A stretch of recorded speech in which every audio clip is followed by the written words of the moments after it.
Yeah, yeah, let's go.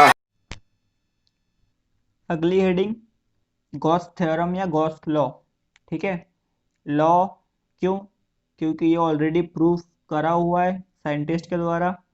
और theorem क्यों? कि इसको अपन भी प्रूफ कर सकते हैं, है ना। इसलिए ये या तो थ्योरम के नाम से आएगा या लॉ के नाम से, दोनों एक ही चीज़ है, अलग अलग नहीं है। ठीक है, और ये बहुत इंपॉर्टेंट क्वेश्चन है, इससे मैंने स्टार लगा दिया है। या तो ये थ्योरम आएगी 1 मार्क में या 2 मार्क में, ठीक, या इसका प्रूफ आ सकता है या इसकी एप्लीकेशन आ सकती है। सब एक ही में है, एक ही टॉपिक के अंदर है, तो अलग अलग मत समझना तुम। ठीक, तो पहले इसकी स्टेटमेंट देख लेते हैं क्या है। कि according to Gauss theorem, net electric flux linked with any closed surface is equal to 1/epsilon 0 times the total charge present in it. ठीक है, क्या बोल रहा है कि किसी फ्लक्स अपने किसी सरफेस से लिंक्ड जो इलेक्ट्रिक फ्लक्स होता है, नेट इलेक्ट्रिक फ्लक्स, वो कितना होता है? 1/epsilon 0 टाइम्स होता है जो total charge present in that surface. ठीक, दैट इज फाई क्या हो गया? Electric flux linked with any surface. कौन सा सरफेस? Closed surface. ये एक चीज अच्छे से याद रखना है कि जो भी सरफेस आप अपन लेंगे वो क्लोज्ड सरफेस ही लेंगे। ठीक, उसके अंदर चार्ज मान लो क्यू है, क्यू इनसाइड, अंदर का चार्ज मतलब इनसाइड, क्यू इनसाइड, वो कितना होता है? 1/epsilon 0 टाइम होता है। ठीक, जो नेट फ्लक्स है वो नेट इनसाइड चार्ज के epsilon 0 टाइम्स होता है। ये कौन ने बोला? गॉस थ्योरम या गॉस लॉ ने बोला। ठीक, फाई इक्वल टू अपन ने अभी पढ़ के आया था कि ई डॉट डी एस होता है। डी एस है मतलब 2 डायमेंशन है, तो इसको अपन सरफेस इंटीग्रेशन यूज करते हैं इसके लिए, है ना, डी एस को हटाने के लिए, डी एस का डी हटाने के लिए। ठीक, या तो ऐसा क्लोज सरफेस बनाओ, क्लोज सरफेस मतलब पूरा ऐसा गोला बना के क्लोज करो, या डबल इंटीग्रेशन, दोनों एक ही चीज़ है, अलग अलग नहीं है। ठीक, इन दोनों को इक्वल रखा तो E dot D S equal to 1/epsilon 0 Q in. Q in मतलब Q inside, charge inside the surface. ठीक है, अब अपन देखते हैं proof of Gauss theorem for symmetric surface. ठीक, सिमेट्रिक मतलब तुम ऊपर नीचे आगे पीछे कहीं से भी देखो, हर तरीके से तुमको सेम लगेगा सरफेस। तो अपन ने एक स्फेयर कंसिडर करा जिसका रेडियस कितना है? आर, उसके सेंटर पे अंदर चार्ज रखा हुआ है क्यू। ठीक, तो अपने को इसका इस्तेमाल करके क्या पता करना है? गॉस थ्योरम को प्रूफ करना है। ठीक है, तो सरफेस पे अपन कोई पॉइंट लो पी, तो वहाँ पे अपन कभी इंटेंसिटी निकाले तो इंटेंसिटी किस डायरेक्शन में होगी? सरफेस के नॉर्मल। ठीक है, बाहर जाती हुई। यहाँ पे अगर इंटेंसिटी निकालेंगे तो इस तरफ होगी। हर तरफ क्या होगी? एरिया और इंटेंसिटी की डायरेक्शन कैसी होगी? सेम होगी। मतलब दोनों के बीच का एंगल कितना होगा? 0 होगा। तो ई एट द सरफेस कितना आया? ई इक्वल टू के क्यू बाय आर स्क्वायर। बता चुका हूँ मैं शुरू में ही। के मतलब क्या होता है? 1/4 पाई एप्सिलॉन 0। ठीक है, कूलम्ब्स कांस्टेंट या इलेक्ट्रोस्टैटिक कांस्टेंट भी बोल सकते हैं इसको। डी फाई अभी अपन ने पढ़ के आया क्या होता है? ई डॉट डी एस होता है। डॉट हटाया तो क्या आएगा? Cos theta. ठीक है, थीटा क्या है? ई और डी एस के बीच का एंगल। अभी अपन ने देखा कि स्फेयर में एक सिमेट्रिक वो सरफेस है, तो आर का, सॉरी, डी एस का और ई का जो एंगल है बीच का उन दोनों के, वो हर जगह क्या होता है? Theta equal to 0। दोनों की डायरेक्शन कैसी होती है? सेम होती है। तो D phi equal to E D S cos 0। Cos 0 कितना होता है? 1। तो डी फाई यहाँ से कितना आ गया? ई डी एस। ठीक, ये छोटा सा फ्लक्स छोटे से सरफेस से निकल रहा है। ठीक, पर अपने को तो पूरा नेट इलेक्ट्रिक फ्लक्स निकालना है, क्योंकि गॉस थ्योरम क्या बोलता है कि नेट इलेक्ट्रिक फ्लक्स होता है 1/epsilon 0 times total charge present in that surface. तो फाई नेट क्या आ गया? उसको इंटीग्रेट किया डी फाई, इस तरफ भी इंटीग्रेट किया ई डी एस। ठीक है, और कौन सा इंटीग्रेशन किया अपन ने? क्लोज सरफेस या डबल इंटीग्रेशन। तो फाई इक्वल टू यहाँ से क्या आया? ये डी फाई का डी आएगा, इंटीग्रेशन और डी, फाई इक्वल टू ई बाहर आ जाएगा, और क्लोज सरफेस इंटीग्रेशन काई का? एरिया का। ठीक है, ई तो सेम होगी क्योंकि ई किस पे डिपेंड कर रही है? क्यू चार्ज पे। तो क्यू तो सेंटर में है, उससे तुम किसी भी डायरेक्शन में जाओ ये तो सेम ही रहेगी, चारों तरफ रहती है। बस जो चेंज हो रहा है वो क्या है, डीएस। छोटे छोटे डीएस को अपन को जोड़ जोड़ के पूरा क्या बनाना है, सरफेस एरिया बनाना है। और काई का, स्फेयर का, स्फेयर का सरफेस एरिया कितना होता है, 4 पाई r स्क्वायर। तो फाई इक्वल टू कितना आ गया, E into 4 pi r square. E की वैल्यू रख दिया अपन ने ऊपर से, k³ बाय r स्क्वायर, और इंटू ये 4 पाई r स्क्वायर, वैसा कि वैसा।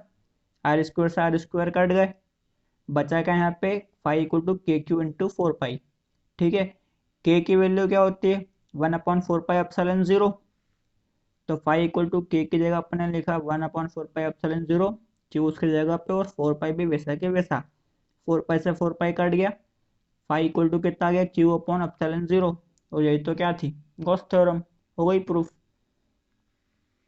ठीक है, अब फाई यहाँ से क्या आ गया, Q/एप्सिलॉन 0। अब यहाँ पे ऊपर रखो इसको, तो Q/एप्सिलॉन 0 ये हो गया, फाई की जगह रखा अपन ने, और इक्वल टू क्या है, E into 4 pi r square. तो यहाँ से E की वैल्यू कितनी आएगी, 1/4 पाई एप्सिलॉन 0 Q/r स्क्वायर। ठीक है, अपन ने अपना कूलम्स फोर्स पढ़ा है कि F इक्वल टू क्या होता है, QE। तो अगर F अपना उनको निकालने का बोले तो क्या करेंगे अपन, सिर्फ पूरे E में काई का मल्टीप्लाई करेंगे, Q का। तो ये पूरा लिखा और आखिरी में Q का मल्टीप्लाई कर दिया। तो देखो 1/4 पाई एप्सिलॉन 0 भी आ गया, एक चार्ज हो गया, दूसरा चार्ज हो गया, उन दोनों के बीच का डिस्टेंस भी हो गया। तो ये क्या हो गया, कूलम्स लॉ। और अपन ने एक आई से निकाला, गॉस लॉ से। ठीक है, असलियत में पहले गॉस लॉ आया था, फिर कूलम्स लॉ आया था। ठीक, पर अपने कोर्स में अपन समझने के लिए क्या करते हैं, पहले कूलम्स लॉ को पढ़ते हैं और उसके बाद में गॉस लॉ को। पर सही सीक्वेंस ये नहीं है, पहले गॉस लॉ पढ़ाया जाता है। ठीक है, उतार लो इतना तो। अब अपन देखते हैं गॉस थ्योरम फॉर एसिमेट्रिक या इर्रेगुलर सरफेस। इर्रेगुलर मतलब उसका शेप कैसा भी हो सकता है, जरूरी नहीं है कि एकदम सिमेट्रिक शेप हो। ठीक, तो अपन ने क्या क्या, एक इर्रेगुलर बॉडी सपोज करी, उसको नाम दिया एस। ठीक है, उसमें अपन ने एक चार्ज मान लिया उसके अंदर क्यू। ठीक है, और अब इसका यूज करके अपने को क्या प्रूफ करना है, गॉस लॉ। तो उसके लिए अपन को सबसे पहले ई की वैल्यू चाहिए, फिर डीएस की वैल्यू चाहिए। ठीक, क्यू तो अपने को पता है, 1/एप्सिलॉन 0 अपने को भी पता है कि एक कांस्टेंट, और अपने को Q/एप्सिलॉन 0 प्रूफ करना है। तो यहाँ पे अपने को ई निकालने के लिए क्या करना पड़ेगा, पी पे अपन एक यूनिट पॉजिटिव चार्ज रखेंगे, तो वो इस तरफ जाएगा, क्योंकि क्यू और यूनिट पॉजिटिव चार्ज को जो लाइन जोड़ेगी उसी डायरेक्शन में जाएगा। तो ये लाइन थोड़ी ना स्ट्रेट बनाना, मैंने हल्की सी टेढ़ी बना दी है गलती से। ठीक, तो ई की डायरेक्शन इस तरफ होगी। ठीक है, अब यहाँ पे ये वाला एरिया अपना अगर सपोज करें तो इसकी डायरेक्शन तो इस तरफ है। ठीक, तो ई और ये डीएस के बीच में एंगल तुम मान लो कितना, थीटा। ठीक है, जो क्यू और पी के बीच का डिस्टेंस है वो आर। तो ये जो अपन ने सरफेस लिया छोटा सा, ये डीएस, इसको तुम अगर पूरा कोन बनाओ, किस टाइप से, जैसे मैंने तुमको सॉलिड एंगल वाले वीडियो में बताया था कि छोटा सा सरफेस है, तो उसकी पेरीफेरी से अपन किसी पॉइंट पे लाइन जोड़ लो तो कोन जैसा दिखेगा वो। तो ये देखो यहाँ पे भी कोन बन गया। ये तीनों साइड बहुत पास पास है, इसलिए लगभग तीनों क्या होगी, इक्वल होगी। और ये जो बीच का एंगल होगा ये क्या हो गया, डी ओमेगा, सॉलिड एंगल। ठीक है, तो अपने को इंटेंसिटी पहले पता करना है। तो E at distance r from Q is given as, Q के कारण इंटेंसिटी P पॉइंट पे कितनी होगी, equal to 1/4 pi epsilon 0 Q/r square. ठीक है, इसको अपन ने दे दिया इक्वेशन 1। ठीक, अब क्या, amount of flux passing through small area element ds। ठीक, ये ds से कितना फ्लक्स निकल रहा है, कितने इलेक्ट्रिक फील्ड लाइंस निकल रही है, पहले अपने को वो पता करना है। वो पता हो गई तो उसको इंटीग्रेट करके अपन नेट इलेक्ट्रिक फ्लक्स निकाल लेंगे। तो डी फाई इक्वल टू कितना आ गया, ई डॉट डी एस। ठीक है, डॉट प्रोडक्ट हटाया तो क्या लिखा अपन ने, E D S cos theta.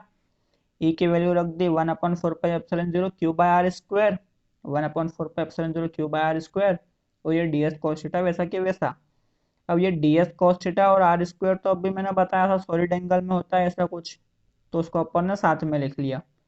इधर क्या आया, D phi equal to Q upon 4 pi epsilon 0 D S cos theta by R square.